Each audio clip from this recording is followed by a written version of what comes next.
अगर 4 चीज़ें आपके पास हैं तो आप जो है एलिजिबल हैं यूएसए वीज़ा के लिए। बंदे की जॉब अच्छी है, इनकम अच्छी है होम टाउन के अंदर या किसी भी कंट्री में जहाँ से भी अप्लाई कर रहा है वहाँ पर उसकी जॉब भी अच्छी है, फैमिली भी उसके साथ है, मैरिड भी है, फाइनेंशियल स्ट्रेंथ भी है और जो है फैमिली टाई अप भी बहुत अच्छा है। तो ये चीज़ें सारी होती हैं जिसके ऊपर जो है अब लाजिम जो है वो चेक करते हैं और जो है वीज़ा अप्रूव कर देते हैं। तमाम एम्बेसी, सिर्फ यूएसए की बात नहीं कर रहा मैं, जितनी भी एम्बेसीज़ हैं सबका जो है यही क्राइटेरिया होता है। वो सिर्फ और सिर्फ ये कंफर्म करना चाहते हैं कि आप अगर ट्रैवलिंग कर रहे हैं तो बंदा जो है वापस आएगा या नहीं आएगा। ये अगर वो श्योर हो जाते हैं कि बंदा लाजिम वापस आएगा। ट्रैवलिंग हिस्ट्री भी मैटर करती है लेकिन बहुत ज़्यादा ज़रूरी नहीं है। बहुत से मेरे ऐसे दोस्त भी हैं जिन्होंने ट्रैवलिंग बिल्कुल भी नहीं की है और उनका जो है फाइनेंशियल स्ट्रेंथ अच्छी थी, जॉब उनकी अच्छी थी और मतलब स्टेबल थे, मैरिड थे, तो उनका जो है वीज़ा जो है लग गया बगैर किसी मतलब ट्रैवलिंग हिस्ट्री के। तो मतलब आपके पास जो है एजुकेशन क्या है, किस लेवल के ऊपर आप काम कर रहे हो और जो है आपकी अप्रोच क्या है। अगर आप अकेला बंदा अप्लाई करता है तो बेहतर है आप जब अप्लाई करें तो उस वक्त जो है आप कोई ना कोई इस तरह का आपसे आपके वर्क के रिलेटेड जो है कोई इस तरह की एग्जीबिशन लाजिम चेक कर लिया कीजिए और वो उसके साथ आप अटैच किया कीजिए कि जो है आप किस पर्पज़ के लिए जा रहे हैं। तो आप उसमें बता सकेंगे जी मैं टूरिज्म के लिए भी जा रहा हूँ और साथ साथ जो है मैं वहाँ पर जो है एग्जीबिशन भी अटेंड करूँगा, इसमें हो सकता है मेरे काम की कोई चीज़ निकल आए तो मैं जो है एग्जीबिशन भी अटेंड करूँगा। तो उसमें जो है चांसेस बहुत ज़्यादा हो जाते हैं वीज़ा लगने के। अच्छा, फाइनेंशियल स्ट्रेंथ चेक करने के बाद वो लाजिम फैमिली बैकग्राउंड आपका चेक करते हैं कि बंदा जो है मैरिड है, अनमेरिड है। तो जो शादीशुदा बंदा होगा ज़ाहिर अगर जाएगा विजिट पे, सैलरी भी उसकी अच्छी होगी तो वो लाजिम अगर यूएसए पहुँच भी गया तो लाजिम वो जाके वहाँ स्किप तो होगा नहीं या इलीगल होगा नहीं, क्योंकि ज़ाहिर है उसको फिक्र होगी कि अपने बच्चों के पास वापस जाना है मैंने। जो है जिसकी इनकम जो है 3-3.5 हज़ार डॉलर से अगर कम है तो उनके वीज़े के चांसेस जो है बहुत ही ज़्यादा कम होते हैं लगने के लिए। अस्सलाम वालेकुम व्यूवर्स, हैदर खत्री हेयर। और आज जो मैं आपके साथ इंफॉर्मेशन शेयर करने जा रहा हूँ वो यूएसए विज़िट वीज़ा के लिए। तो ये देखिए जी, मेरा पाकिस्तानी पासपोर्ट है और ये जो है मेरा यूएसए का वीज़ा है। ये मैं आपको डिटेल में कंप्लीट बताऊंगा कि किस तरह से जो है आपका इजीली वीज़ा लग सकता है, क्योंकि मैं आज ही एक वीलॉगर की वीडियो देख रहा था तो उसने तो मतलब एक इंतहा कर दी थी कि ये कर लो, वो कर लो, टिकट भी बना लो, होटल की बुकिंग भी कर लो तो आपका वीज़ा लग जाएगा। तो व्यूवर्स, ऐसा कुछ भी नहीं है। जो है आप इस तरह के वीलॉगर्स की बातों में बिल्कुल नहीं आइए। मैं आपको सिर्फ जो है 4 चीज़ें बताऊँगा। इंशाल्लाह अगर 4 चीज़ें आपके पास हैं तो आप जो है एलिजिबल हैं यूएसए वीज़ा के लिए। अदरवाइज़ आप जो है इसको अप्लाई नहीं कीजिए क्योंकि वो जो है आपका वीज़ा लाजिम रिजेक्ट कर देंगे।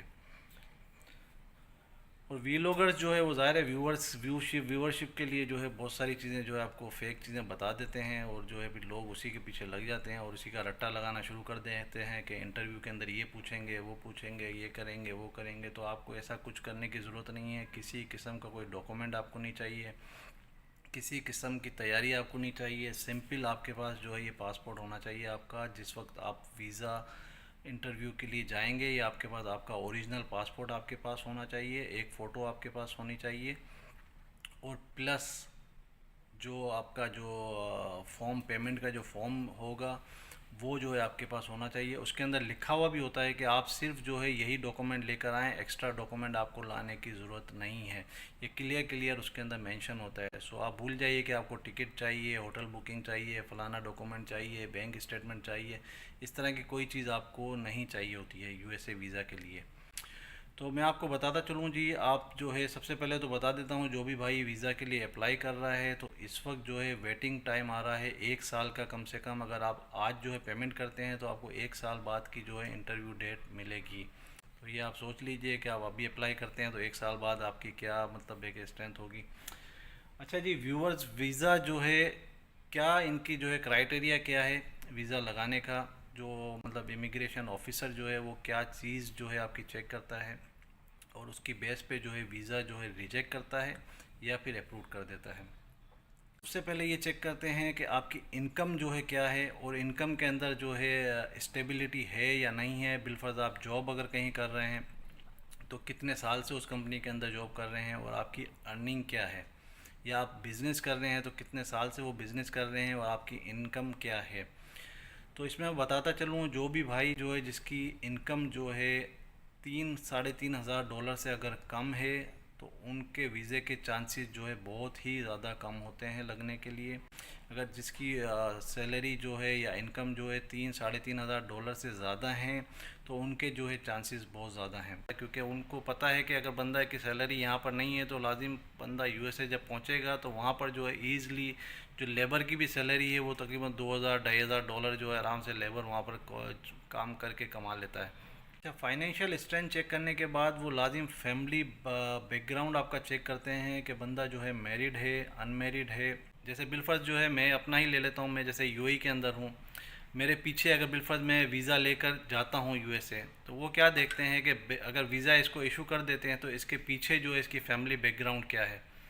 कि बंदे के पीछे जैसे बीवी है, बच्चे हैं, माँ बाप हैं, वो सारे जो है किस जगह पे हैं, कहाँ हैं, साथ हैं, अलग हैं, क्या है, किस तरह से, वो सारी चीज़ें ये लोग कैलकुलेट करते हैं। और लाजिम बात है, अगर बीवी बच्चे होंगे तो लाजिम सी बात है, मोस्ट प्रोबेबली जो शादीशुदा बंदा होगा, ज़ाहिर है अगर जाएगा विज़िट पे, सैलरी भी उसकी अच्छी होगी, तो वो लाजिम अगर यूएसए पहुँच भी गया तो वो लाजिम वो जाके वहाँ स्किप तो होगा नहीं या इलीगल होगा नहीं, क्योंकि ज़ाहिर है उसको फ़िक्र होगी कि अपने बच्चों के पास वापस जाना है मैंने, जैसे यूएई के अंदर हैं या किसी और भी कंट्री के अंदर हैं या पाकिस्तान में ही हैं, तो बच्चे वगैरह उनके साथ रह रहे हैं, अगर साथ रह रहे हैं तो वो ज़ाहिर है उसमें चांसेस भी ज़्यादा हो जाता है। और अगर आप लोन अप्लाई करेंगे और फैमिली के साथ जब एक साथ आप अप्लाई करते हैं तो उसमें जो है चांसेस वीज़ा लगने के बहुत कम हो जाते हैं। अगर आप अकेला बंदा अप्लाई करता है तो बेहतर है आप जब अप्लाई करें तो उस वक्त जो है आप कोई ना कोई इस तरह का आपसे आपके वर्क के रिलेटेड जो है कोई इस तरह की एग्जीबिशन लाजिम चेक कर लिया कीजिए, और वो उसके साथ आप अटैच किया कीजिए कि जो है आप किस पर्पज़ के लिए जा रहे हैं, तो आप उसमें बता सकेंगे जी मैं टूरिज़म के लिए भी जा रहा हूँ और साथ साथ जो है मैं वहाँ पर जो है ये एग्जीबिशन भी अटेंड करूँगा, इसमें हो सकता है मेरे काम की कोई चीज़ निकल आए तो मैं जो है वो एग्जीबिशन भी अटेंड करूँगा। तो उसमें जो है चांसेस बहुत ज़्यादा हो जाते हैं वीज़ा लगने के। दो चीज़ें हो गई। अच्छा, तीसरी चीज़ वो क्या चेक करते हैं कि आपके पास जो है एजुकेशन क्या है, किस लेवल के ऊपर आप काम कर रहे हो, और जो है आपकी अप्रोच क्या है। वो चेक करते हैं कि आप जिस जगह से अप्लाई कर रहे हैं वो कहाँ पर है और वहाँ आप कितने साल से रह रहे हैं। जैसे मैं अपना बताता हूँ, जैसे मैं यूएई के अंदर हूँ अभी, और यूएई में मुझे ऑलमोस्ट जो है 13-14 साल यहाँ पर हो गए हैं, और ये जिस कंपनी में जॉब कर रहा हूँ वहाँ भी मुझे ठीक ठाक टाइम हो गया है, तो एक ही कंपनी में मैं कंटिन्यूस काम कर रहा हूँ। तो इस चीज़ से जो है उनको होता है कि जी बंदा जो है मतलब एक मतलब माइंड चेंजिंग नहीं है, मतलब इधर से उधर भागने का वो नहीं होता है, और एक ही जगह मतलब स्टेबल है, एक ही जगह जो है लग कर बंदा काम कर रहा है, तो इसमें जो है स्कोर आपका बहुत ज़्यादा होता है और चांसेस जो है बहुत ज़्यादा हो जाते हैं। अच्छा, नंबर 4 के ऊपर जो है ट्रैवलिंग हिस्ट्री भी मैटर करती है, लेकिन बहुत ज़्यादा ज़रूरी नहीं है। बहुत से मेरे ऐसे दोस्त भी हैं जिन्होंने ट्रैवलिंग बिल्कुल भी नहीं की है और उनका जो है फाइनेंशियल स्ट्रेंथ अच्छी थी, जॉब उनकी अच्छी थी और मतलब स्टेबल थे, मैरिड थे, तो उनका जो है वीज़ा जो है लग गया है बगैर किसी मतलब ट्रैवलिंग हिस्ट्री के। तो मतलब ये बिल्कुल फेक है। बहुत से व्लॉगर्स आपको बताते हैं कि ट्रैवलिंग हिस्ट्री होनी चाहिए, तो लोग क्या करते हैं कि कभी इधर जा रहे होते हैं, कभी उधर जा रहे होते हैं सिर्फ ट्रैवलिंग हिस्ट्री बनाने के लिए।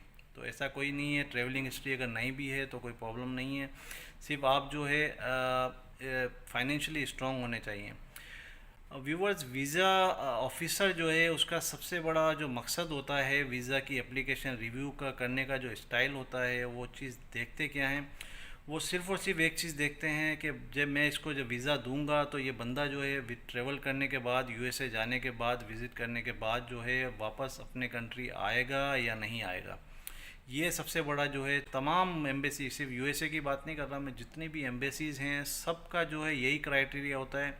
वो सिर्फ़ और सिर्फ ये कंफर्म करना चाहते हैं कि आप अगर ट्रैवलिंग कर रहे हैं तो बंदा जो है वापस आएगा या नहीं आएगा। ये अगर वो श्योर हो जाते हैं कि बंदा लाजिम वापस आएगा, फिर बंदे की जॉब अच्छी है, इनकम अच्छी है होम टाउन के अंदर या किसी भी कंट्री में वो जहाँ से भी अप्लाई कर रहा है वहाँ पर उसकी जॉब भी अच्छी है, फैमिली भी उसके साथ है, मैरिड भी है, फाइनेंशियल स्ट्रेंथ भी है, और जो है फैमिली टाई अप भी बहुत अच्छा है, तो ये चीज़ें सारी होती हैं जिसके ऊपर जो है आप लाजिम जो है वो चेक करते हैं और जो है वीज़ा अप्रूव कर देते हैं। सो गाइज़, जो भी है चीज़ें मैंने बताई हैं, अगर आपके अंदर ये सारी एलिजिबिलिटीज़ है तो बिल्कुल आप जो है DS-160 फॉर्म जो है फ़िल कीजिए। इसकी वीडियो मैंने अलग से बना दी है ऑलरेडी, तो आप जाके देख सकते हैं किस तरह से फॉर्म आपने फ़िल करना है।